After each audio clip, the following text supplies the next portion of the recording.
जैसा आप लोगों ने थंबनेल में देखा, मैं बताने वाला हूँ complete process from selection to onboarding. तो सबसे पहले हमारा आता है टीसीएस एनक्यूटी का पेपर।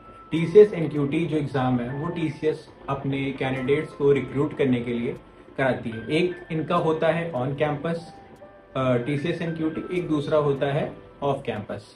तो यूजली मैंने जो देखा है, मैंने एक बार इनका टीसीएस एनक्यूटी भी दे के देखा है जो कि पेड वाला रहता है। तो मुझे उसमें इतना कोई फायदा लगता नहीं है कि मतलब उसमें सिलेक्शन के चांसेस बहुत कम रहते हैं। मतलब आप समझिए कम से कम 1-1.5 लाख बच्चे बैठेंगे उसमें पेड वाले में, और फिर उसमें से जाके 1,000 बच्चे सेलेक्ट होंगे। तो मेरे हिसाब से वो वर्थ इट नहीं रहता देने का।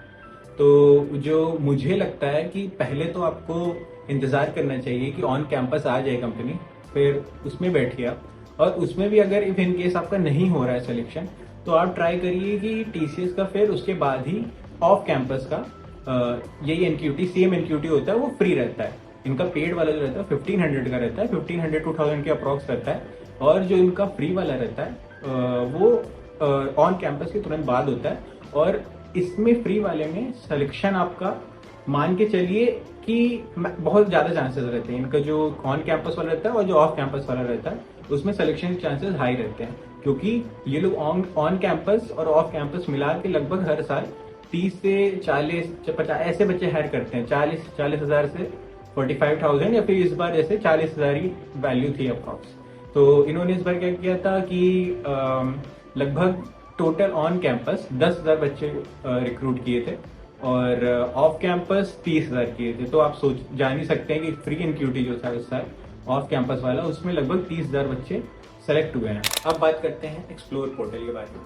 आपने एग्जाम दिया, आपका सिलेक्शन हो गया, रिजल्ट आ गया, और जो एक्सप्लोर पोर्टल है जहाँ पे आपका नाम, मोबाइल नंबर, ये सब चीज़ें मांगी गई थी या रजिस्ट्रेशन कराया गया था स्टार्टिंग में, वहीं पे जब आप ऑन कैंपस दे रहे थे तब की बात मैं बता रहा हूँ, वहीं पे आपका जब रिजल्ट आ जाएगा तो उस पर हर चीज़ की डेट लिखी रहती है कि आपका एप्लीकेशन इस दिन साइन हुआ, इस दिन ऑफर लेटर आया। वैसे ही आपका उस पर जिस दिन ऑफर लेटर आ जाएगा वो उस पर साइट पे मेंशन हो जाएगा। प्लस वहाँ पे आपको जाके ऑफर लेटर एक्सेप्ट करना रहता है। अगर आप ऑफर लेटर एक्सेप्ट नहीं करेंगे तो आपका ऑफर रिवोक हो जाएगा या कैंसिल हो जाएगा। तो आपका ऑफर लेटर आ गया, फिर उसके बाद आपको भरना रहता है आपका बीजीसी फॉर्म। बीजीसी फॉर्म वही नॉर्मल रहता है कि अगर आपने गैप लिया है तो गैप का नाम, एड्रेस, मोबाइल नंबर, ये सब छोटी मोटी चीज़ें। फिर उसके बाद आपका सबसे इम्पोर्टेंट रहता है, उसके बाद जो आपको ज्वाइनिंग का जब लेटर आ जाता है, यहाँ आपको इस टाइम ज्वाइन करना है, मतलब एक टीसीएस की तरफ से रेडनेस वाला मेल भी पूछा जाता है कि आप तैयार हैं ज्वाइन करने को टीसीएस अभी कि नहीं। मतलब आपके पास डिग्री, प्रोविजनल डिग्री आ गई हो, तो उस हिसाब से जब आप रेडी रहते हैं अपने सारे डॉक्यूमेंट्स के साथ, तो टीसीएस आपको मेल भेजता है आपको ज्वाइन करना है कि नहीं। जब आप यस करते हैं तो उसके बाद जब आप प्रिपेयर्ड रहते हैं तो उसके बाद टीसीएस मेल भेजता है ज्वाइनिंग का। तो जब ज्वाइनिंग आती है तो उसी में एक बीजीसी फॉर्म वाला रहता है। जो बीजीसी फॉर्म एक हो गया आपका, फिर उसके बाद आपका बीजीसी डॉक्यूमेंट्स। तो उस डॉक्यूमेंट्स में आपका आधार कार्ड, पैन कार्ड और ड्राइविंग लाइसेंस, ये तीन चीज़ आप तैयार रखिएगा।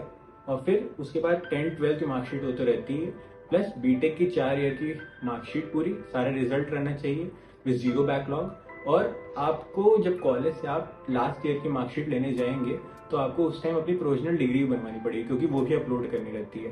ठीक है, तो ये सारे डॉक्यूमेंट्स हो गए, ये तो आपको खुद से अपलोड करने ही करने हैं।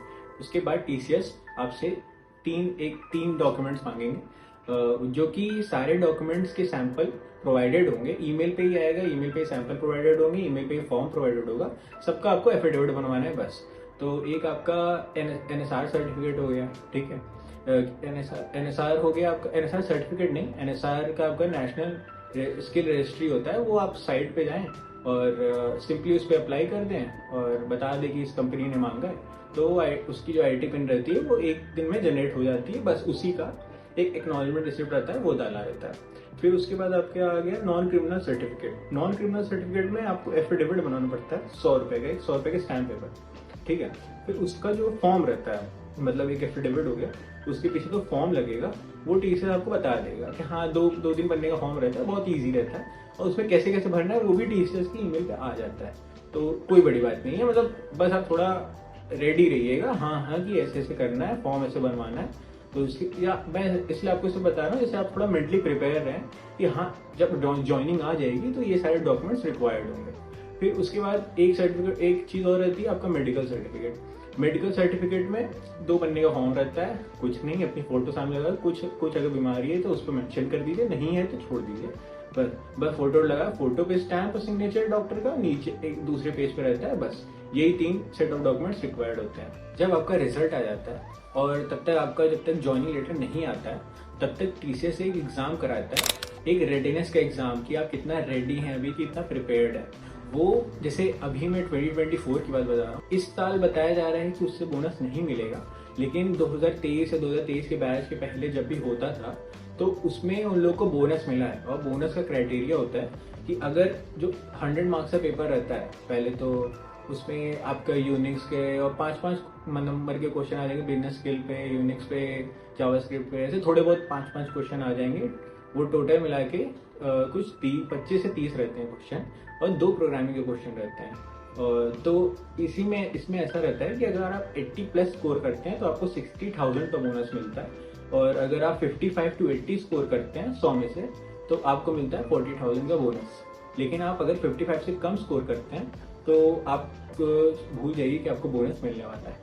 तो वही हमारे टाइम के इस बार बोला जा रहा है शायद बोनस ना मिले, पता लग रहा है कि नहीं मिलेगा। लेकिन इससे पहले के जो 23 बैच या 23 से पहले बैच का था, उनको बोनस मिला है। तो ये पेपर होता है आपका ज्वाइनिंग से पहले।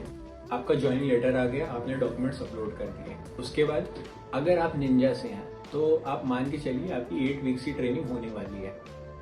तो उस 8 वीक्स की ट्रेनिंग में आपको जो आपने लोकेशन चूज की है, हो सकता है वो ना मिले, लेकिन आपको हाँ पुणे, बैंगलोर या फिर त्रिवेंद्रम, ये सब जगह भेजा जाएगा। वहाँ 8 वीक्स की ट्रेनिंग होगी, प्लस वहाँ का जो एकोमोडेशन होगा वो टीसीएस प्रोवाइड करेगा, और लेकिन फूड प्रोवाइड नहीं करेगा, सिर्फ एकोमोडेशन आपका। और वहाँ से मतलब जहाँ ट्रेनिंग करते हैं, ट्रेनिंग से आपका जो ज्वाइनिंग सेंटर रहता है वहाँ वो आपका रिएम्बर्स होता है टीसीएस की तरफ से। और फिर जो प्राइम वाले हो गए या डिजिटल वाले हो गए, तो डिजिटल वालों की ट्रेनिंग तो 6 वीक्स की होती है, और लेकिन उनके साथ ये है कि उनका जो एकोमोडेशन रहता है वो टीसीएस प्रोवाइड नहीं करता है, वो आपको खुद देखना पड़ेगा। क्योंकि जो आपकी ट्रेनिंग होती है और जो आपकी ट्रेनिंग होती है, जो आपकी परमानेंट जॉब रहती है, वो सेम लोकेशन पे रहती है, इसकी वजह से। तो और प्राइम वालों का 1 महीने की ट्रेनिंग रहती है और सेम क्राइटेरिया। और जो डिजिटल के लिए आपकी ट्रेनिंग होने के बाद 6 हफ्ते की हो चाहे 8 हफ्ते की हो, ट्रेनिंग होने के बाद आपका एक टेस्ट होगा, ठीक है, वो उसको आपको निकालना पड़ेगा।